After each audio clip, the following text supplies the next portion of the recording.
깨우침을 받아야 될 이방 사람들이 도리어 역으로 이제 도구가 되어서 하나님의 택한 선민을 깨닫게 하는 하나님의 도구로 사용했다 이 말입니다. 또 오늘날 교회도 마찬가지예요. 교회가 세상을 염려해야 되겠습니까? 세상이 교회를 염려해야 되겠습니까? 반대거든요. 반대.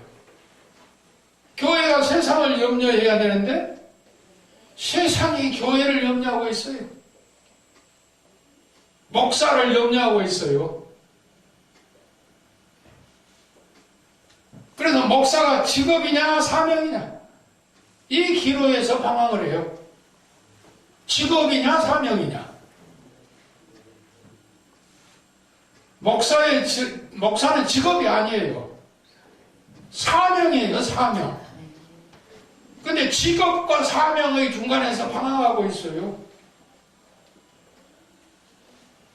그러니까 사명이 결여되어지니까 어떻게 됩니까? 생활이 곤란하면 목회도 하고 명색이 이제 합리화를 시키는 거예요. 그리고 또 다른 것도 하고. 그거는 목회가 아니에요. 네. 죽으나 사나 목회자는 목회자인 거예요. 그래서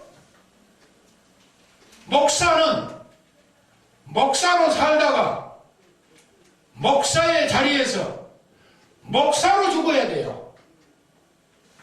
그런데 생활이 어렵다 해가지고 뭐 택시 운전한 분도 계시고 또 뭐 다른 부업을 하신 분이 계시고 그리고 또 주일날 설교도 하고 그럴 수도 있어요. 그러나 진정한 성경의 가르침은 그것이 아닙니다. 그냥 목사는 목사로 살아야 되는 것입니다. 죽음을 각오하고. 그래서 하나님이 살려주면 사는 것이고 죽이면 죽는 거예요. 인간적인 생각을 여기다 조금이라도 가미하면 이건 사명을 이탈한 거예요. 그런데 오늘날에는 사명을 이탈하고 그저 살아가요.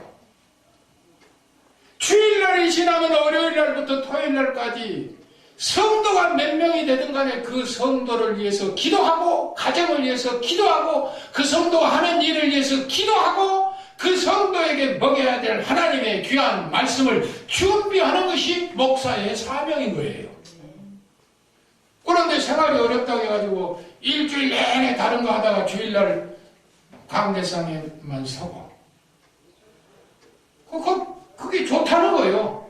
그렇게 해서라도 해야 된다는 거예요. 그렇게 할 바에는 하나를 내놔야 돼요. 목사직을 내놓든지 내놔야 돼요. 이게 직업이냐 소명이 사명이냐. 우리 사명인 거예요. 그래서 하나님이 절대 책임져 주셔야 돼요. 가정이고 자신이고. 그렇기 때문에 오늘날에 이 두 가지를 많이 하는 분들이 많은데 교회가 어렵다 해가지고 저는 개인적인 의견과 소신은 뚜렷해요. 절대 그러면 안 된다 이거예요. 목회자는 목회만 해야 돼. 생명 걸고 죽음을 각오하고 생명 내되는 데는 어쩔 수 없는 거예요. 생명을 내되는 데는 하나님의 사랑하는 귀한 종이 죽어가는데 사랑만 하신 하나님이 그대로 두겠어요? 이 도피성 제도에서 나타난 하나님의 사랑을 한번 보십시오. 절대 하나님이 책임집니다. 그래서 오늘 우리가 신학을 공부하는데도 소명 의식이 분명하고 그리고 신학을 졸업하고 목회 일선에 나가면 사명이 분명해야 돼요. 그런데 소명 의식부터 결여되었어요. 내가 왜 와서 앉았는지 이걸 도무지 판단하지 못하고 신학을 공부하는 분들도 있어요. 시골에 하는 사람이 곱게 빼입고 시장 가니까 두 엄찜 지고 시장 따라간 격이라 이 말이에요. 아무 의미 없이. 소명의 의식을 알아야 돼, 소명. 하나님이 나를 콜했다, 불렀다. 이게 확실히 서야 돼요, 우리의 마음속에. 그리고 신학을 딱 마스터하고 목회 일선에 나가면 이제는 사명자로서의 사명을 감당해야 되는 것이. 이것도 아니고 죽도 밥도 아니고 엉거주춤 해가지고 그렇게 하면 안 된다 이 말입니다. 생명을 걸고 사명을 잘 감당하는 사람은 하나님이 책임을 져 주신다. 이 내용을 보면은 사사기 내용을 보면 400년간 암흑시대였지요. 그래서 400년 동안의 암흑시대의 역사 사실을 기록한 것이 사사기인데 이 가독입니다. 가독이. 사사기 21장 25절에 보면 각자 자기 소견에 오른 대로 살았더라 그랬습니다. 중구난방이었습니다. 중구난방. 중구난방에는 뭐가 많이 있다냐? 백가쟁명이 많이 있다네. 백가쟁명. 백가쟁명이라고 하는 말이 좋은 말로 할 때는 학자들의 쟁문이라고 이렇게 얘기하는데 백가쟁명이 뭐냐? 일백백자 집가자. 일백집에 닭을 기르는데 한 집에 닭이 울면 다 따라오고 이걸 백가쟁명이라고 그래요. 이걸 좀 고상한 말로 코스프레 한다고 그래. 코스프레. 다 흉내내기.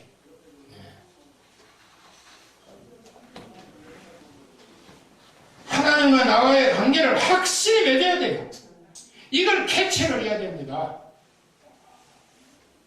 그걸 모르고 우리가 엄벙덤벙하니 나아갔다가는 코닥칠 수밖에 없다 이 말입니다. 하나님은 선민을 끝까지 버리잖아요. 주의 종을 책임집니다. 사랑하는 종들이요 믿습니까?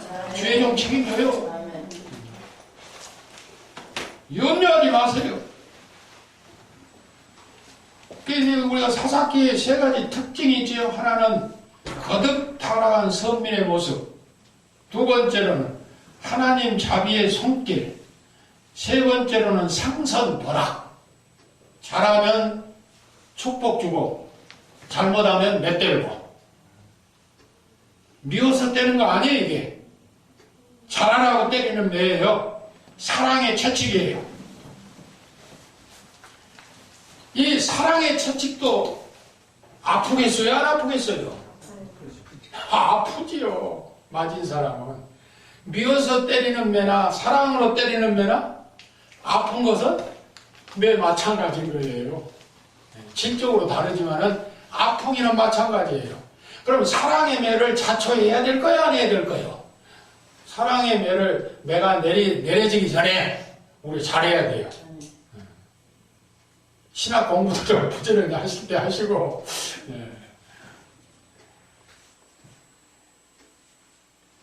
그래서 흐르는 중심 사상을 딱 하나로 보면 하나님은 역사를 주관하고 계신다 이 말이에요. 운전지라고 계시는 거예요. 절대 그냥 돌아가는 것 아닙니다. 하나님이 주관하십니다. 그래서 이 사사기서에서 강조하고 있는 이 강조점을 우리가 살펴보면요. 약자를 들어 강자를 꺾으신 하나님이에요. 약자들어 강자를 꺾으신 하나님.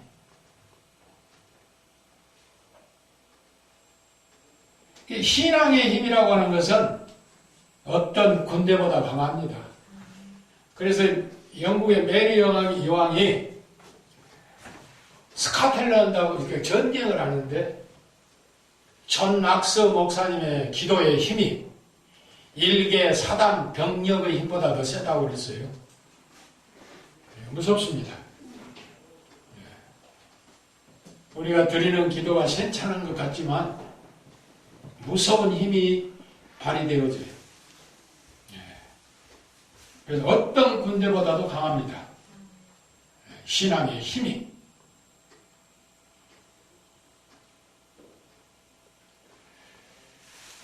그런데 사사시대에 이제 사사가 많은데, 그것도 또 내가 해왔어요, 이게.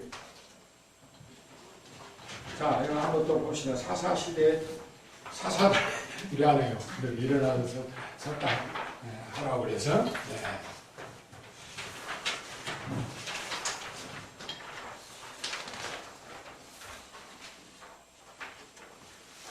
거기에 이제 13명의 사사가 있는데요. 이 13명의 사사 가운데 히브리 11장이 믿음장인데 신앙의 영웅으로 등장한 사람 4명이 나오죠. 기드온, 바락, 입다, 삼손. 히브리 11장 32절에. 그러면 기드온이나 바락이나 입다나 삼손 같은 사람들이 똑똑하고 잘나고 하나님 마음에 쏙 드는 사람이었느냐? 그런데 히브리 11장 32절에는 당당하게 이 사람들을 신앙용 아브라함이나 모세 같은 대열에다 딱 끼고 있거든요. 기드온이나 바락이나 입다나 삼손을. 결정이 많은 사람들이에요, 이 사람들이. 그런데 신앙용으로 지금 지칭을 하고 있다 이 말입니다. 다윗 같은 분들은 왕정시대의 대표적 왕 아니요? 성군 다윗. 또 선지자의 대표로는 엘리야라고 하는데 사무엘이 선지자의 대표입니다. 이런 분들이 다 등장을 하거든요. 히브리 11장에. 그런데 이런 분들과 함께 신앙 영웅의 대열에 집어넣을 자격도 없을 것 같은 사람들을 기드온이나 바락이나 입다나 삼손을 놓으세요. 기드온 같은 사람 뭐예요? 말년에 매우 사치를 했어요. 그래서 에봇을 금으로 만들어가지고 놔두니까 후에 백성들이 그걸 승배의 대상으로 삼기도 했지 않습니까? 사사기 8장 24절 27절에 보면. 바락 같은 사람은 어떤 사람이에요? 여자 드보라의 명령에 의해서 움직이는 소극적인 인물이었어요. 사사기 4장 12절로 16절에 보면. 입다는 어떤 사람입니까? 딸을 제물로 바친 사람이에요.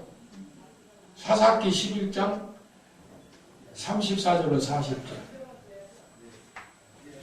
비판하는 학자들은 입다가 딸을 바치지 않았다고 그렇게 얘기합니다.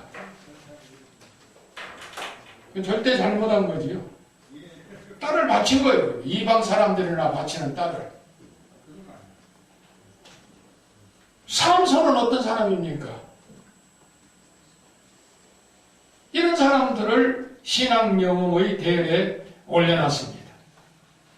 그래서 모세나 아브라함과 같은 신앙영웅의 반열에 들 수 있었던 것은 신앙영웅도 다 결점이 있었다는 거예요. 결점이 없는 사람이 없지요.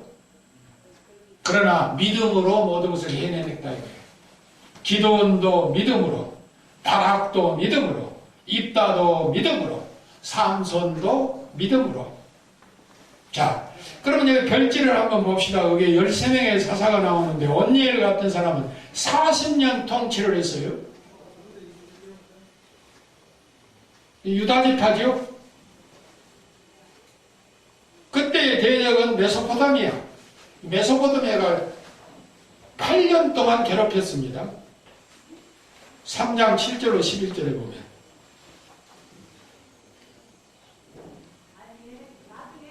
교재 60페이지 참고하면 돼요. 나중에. 또 에훗 두 번째 사화 에훗은 어떻습니까?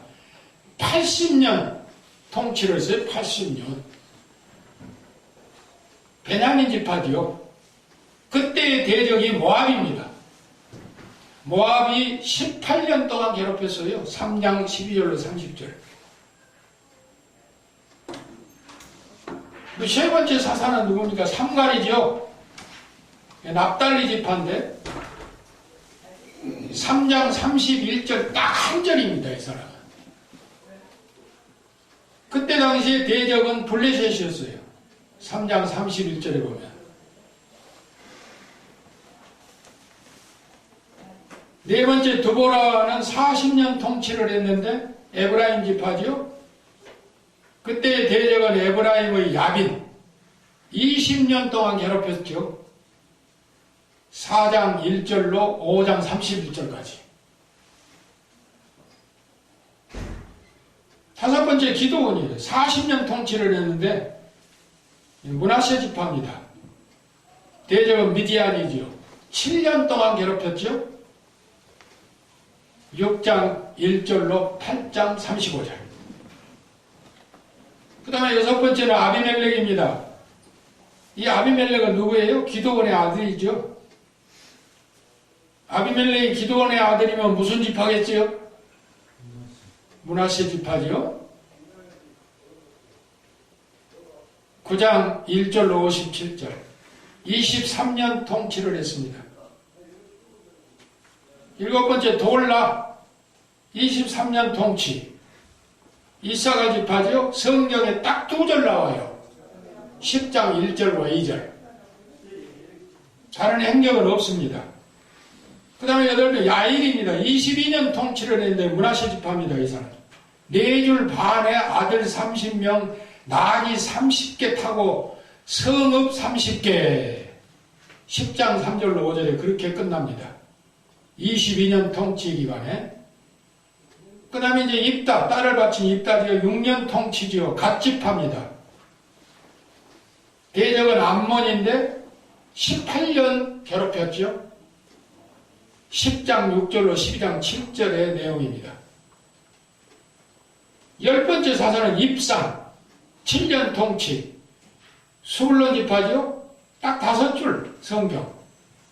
아들 30, 딸 30, 시집 보내고 장가 보내고 끝납니다. 그때의 대적은 암몬입니다. 18년 동안 괴롭혔습니다. 12장 8절로 12절 참조하시기 바랍니다. 11번째 엘론이죠. 10년 통치인데 스불론 지파입니다. 사사가 되고 죽고 이렇게 끝나요. 12장 11절로 12절. 12번째는 압돈입니다. 8년 통치를 했는데 에브라임 지파인데 아들 40, 손자 30, 어린 낙이 70, 5줄로 끝나요. 그 다음에 13번째 삼손인데 삼손은 단지파입니다. 20년 통치했어요. 대적은 블레셋입니다. 블레셋이 40년 동안 괴롭혔어요.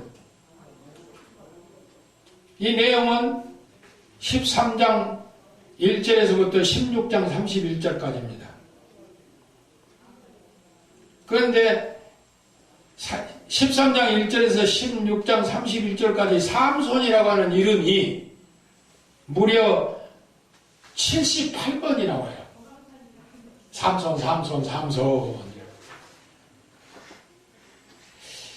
이 상황을 살펴보면 사사시대의 연도가 376년이에요. 합해보면. 근데 왜 400년으로 잡느냐? 왜 400년으로 잡았어요? 이거 다 계산하면 376년이 나와요. 그런데 보통 학자들 다 400년 그러거든요. 거기 책 발견 못했죠? 예? 세 번째 사사 한번 봅시다. 상갈이죠? 통치기간 나와요, 안 나와요? 그래서 상갈의 통치기간을 합해서 우리가 400년이다 이렇게 볼 수가 있습니다. 상갈은 그게 성경에 안 나와요, 통치기간이. 그런데 여기 두 가지로 갈라져요. 하나는 기사가 많이 나온 사사가 있고, 한 부류는 2줄, 3줄 나오는 부류가 있고, 이걸 우리가 긍정과 부정으로 이제 시각을 가지고 볼 때, 기사가 한 줄, 2줄로 나오는 걸 우리가 부정적으로 생각하면, 얼마나 할 일이 없었으면 저 따위냐 이렇게 우리가 손가락질 할 수 있죠? 몇십 년 동안 통치하면서 도대체 성경 한두 줄로 끝났다 이 말이에요. 어떤 사람은 뭐 딸 30, 아들 30, 뭐 시집 보내고 장가 보내고 끝나고. 그 몇십 년 통치하면서 그렇게 할 그 기사가 없나 이렇게 부정적인 시각으로 볼 수가 있거든요. 근데 긍정적인 시각으로 우리가 본다면 어떻습니까? 그만큼 태평성대했다는 거예요. 예. 전쟁도 없고 성경에 기록할 만한 어떤 이슈가 등장하지 않는 평범한 평화의 시대. 그런데 다른 사람들은 기사가 너무 기는 사람은 어떤 사람들이에요? 얼마나 그때 혼란했고 굴곡이 심한 시대였어요. 그럴수록 기사가 길어요. 우리가 이런 시각으로 두 부류를 볼 수가 있다 이렇게 생각을 합니다. 자, 그러면 이 13명의 사사 가운데 이 사사는 세습입니까? 세습이 아닙니까? 세습이 아니죠. 근데 기도원은 어떻게 됐어요? 세습. 예? 세습. 불법적 세습을 했죠. 그 아들이 통치를 했으니까. 자기 형제간들을 다 죽이고 자기 아버지가 해준 것은 아니고 딱 하나 세습이 나오죠. 그런데 13 사사 가운데 첫 번째 사사가 누구예요? 온니엘입니다. 온니엘에 대해서 학계에서 여러 가지 시선으로 바라봐요. 온니엘. 그걸 잠깐 살피고 나가야 되겠어요. 온니엘은 우리가 알기로는 갈렙과 무슨 관계예요? 형제지가 예? 형제 아니 친척입니다. 누구요? 친척 형제. 갈렙과 온니엘은 사이 몽서지간이면서 갈렙의 조카로 우리가 인식하거든요. 그렇죠? 그런데 이 사사 온니엘과 그리고 갈렙의 관계를 NIV나 RSV 같은 성경을 읽어보니까요. 온니엘 더 산 오프 그라스 갈렙 영걸 브라더를 그랬습니다. 갈렙 영걸 브라더. 갈렙의 동생으로 번역을 했어요. 그러니까 온니엘은 그나스의 아들 갈렙의 아우. 예. 이렇게 번역을 했거든요. NIV나 RSV 같은데. 그러니까 갈렙의 영걸 브라더리라고 번역을 하면 우리말로 번역을 하면 뭐예요? 갈렙의 동생이에요. 이 영문성에 그렇게 차이가 나거든요. 그 공동 번역에 보면 어떻게 됐느냐면 크나스가 갈렙의 동생 그랬습니다. 그러니까 온니엘은 갈렙의 조카로. 그러니까 이 공동 번역은 리빙 바이블을 배경으로 해서 리빙 바이블은 그렇게 나와요. 그런데 NIV나 RSV 같은 데는 갈렙의 조카가 아니고 갈렙의 동생으로 나와요. 영걸 브라더로 나오거든요. 학자들의 견해를 우리가 볼 때 어떻게 나오느냐면 온니엘은 갈렙의 이복 동생이라고 하는 그런 견해를 가지고 있는 사람이 있어요. 이복. 이복이라는 건 다를 이자입니다. 배복자. 배다른 애물이. 아버지는 같은데 어머니가 틀리다 이거죠. 이복 동생으로 봅니다.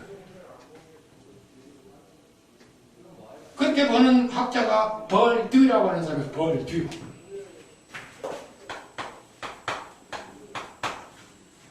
주석학자인데 벌두라고 하는 학자가 그렇게 보고 있습니다. 이복동생으로. 그래서 갈렙이 여분네의 아들.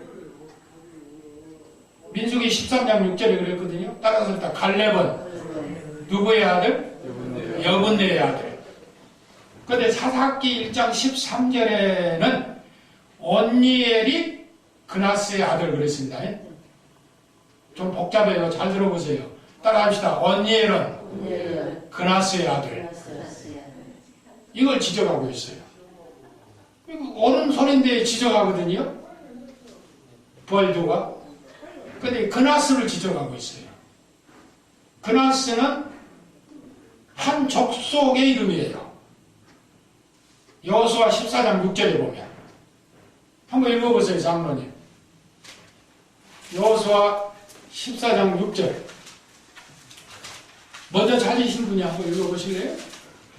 그때 유다 자손이 길갈에 있는 여호수아에게 나아오고 그니스 사람 여분네의 아들 갈렙이 그니스가 그나스입니다. 그게 족속명이거든요.